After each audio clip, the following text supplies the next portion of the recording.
माथेरानच्या डोंगरात 13 आदिवासी वाड्या असून नेरळ माथेरान घाट रस्त्यातील जुम्मापट्टी धनगरवाडापासून किरवलीवाडीपर्यंत असलेल्या 13 किलोमीटर मार्गात या आदिवासी वाड्या वसल्या आहेत. अनेक पिढ्यांपासून आदिवासी आणि धनगर समाजाच्या लोकांची वस्ती तेथे वास्तव्य करत असून वनविभागाची दळी जमिनीवर या वाड्या बसल्या आहेत.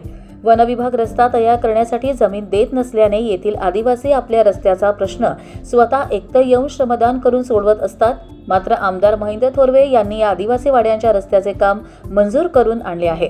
राज्याचे तत्कालीन मुख्यमंत्री एकनाथ शिंदे यांच्या हस्ते ऑनलाईन पद्धतीने भूमिपूजन झाले होते. मात्र त्याआधी आसलवाडीपर्यंत जाण्यासाठी नेरळ माथेरान घाट रस्त्यातून जुम्मापट्टी येथून जाता येतं.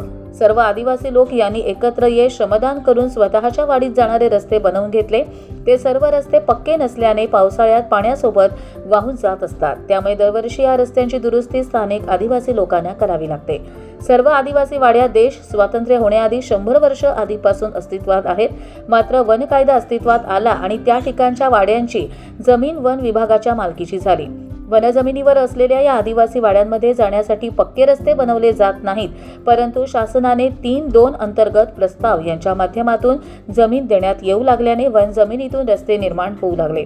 राष्ट्रीय रस्ते विकास यंत्रणा यांनी माथेरान डोंगरातील रस्ता तयार करण्यासाठी 15 कोटींचा निधी मंजूर केलाय. तर त्या निधीमधून किरवली भागाकडून रस्त्याच्या कामाला सुरुवात झाली आहे. या 13 किलोमीटर मार्गात किरवलीवाडी, आशानेवाडी, सावरगाववाडी, बोरीची वाडी, मना धनगरवाडा, धामणदाण, चिंचवाडी, सागाची वाडी, आसलवाडी, नाण्याचा माळ, बेकरेवाडी, जुम्मापट्टी, धनगरवाडी या वाड्या आहेत.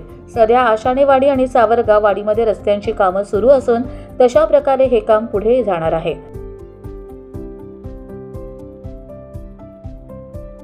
कर्जत लाईव्हसाठी महेश भगत, नेरळ.